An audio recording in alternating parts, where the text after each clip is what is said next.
The importance of water. In a small village, there was a girl named Sarah. Every day, she and her family walked to a river to collect water. One hot summer, the river started to dry up. There was very little water left, and the people became worried.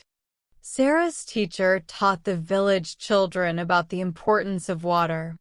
Water keeps us healthy, it helps plants grow, and animals need it too, she said. Without water, we cannot live. The children learned that saving water was important. Sarah and her family began using less water at home. They took shorter baths, didn't waste water, and collected rainwater. Soon, everyone in the village started to save water.